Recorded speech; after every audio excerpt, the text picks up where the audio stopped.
ఇవాళ రేవంత్ రెడ్డి స్వయంగా మున్సిపల్ శాఖ మంత్రిగా ఉంటూ ప్రీ మాన్సూన్ లో నాలాలు క్లీన్ చేయకపోవడం వల్ల ఇవాళ హైదరాబాద్ నగరంలో అనేక బస్తీలు వరద జలాలతో మునిగిపోయి ఇంట్లో ఉన్నటువంటి నిత్యావసర వస్తువులన్నీ కూడా కొట్టుకుపోయిన పరిస్థితి, అన్ని కూడా తడిసిపోయి తినడానికి కూడా ఇబ్బంది పడుతున్నటువంటి పరిస్థితి.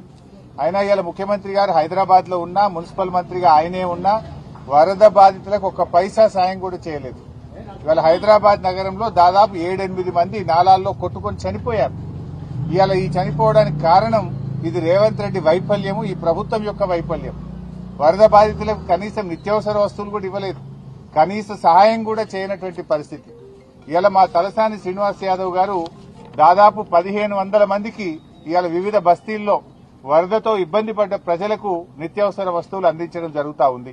వెంగళరావు నగర్ గాని, గైడెన్ బాగ్ గాని, చుట్టాల బస్తీ గాని, కంచెబౌలి గాని, అదేవిధంగా కస్తూర్బా నగర్, నల్లగుట్ట, కరీం కాంపౌండ్, ధోబిఘాట్, ఇలా దాదాపు ఎన్నో బస్తీల్లో 1500 కుటుంబాలకు గౌరవనీయులు తలసాని శ్రీనివాస్ యాదవ్ గారు నిత్యావసర వస్తువులు అందించారు.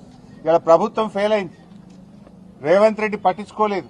కానీ తలసాని శ్రీనన్న మాత్రం తన వంతు సాయంగా ఈ రోజు ఈ బస్తీ ప్రజల్ని తను ఆదుకోవడం జరుగుతూ ఉంది.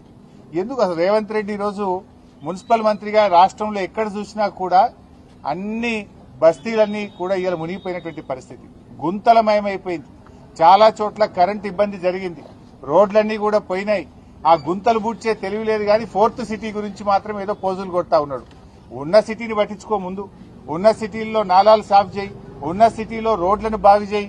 ఇది ఇడిచిపెట్టి కాంట్రాక్టర్ల కోసం 4th సిటీ అని 6 లైన్ రోడ్లు వేసుకుంటే చేరినాడు. ఇవాళ ప్రజల గురించి నువ్వు పట్టించుకున్న పాపాన పోలేదు. రేవంత్ రెడ్డి ఇవాళ పూర్తిగా బరి తెగించిండు.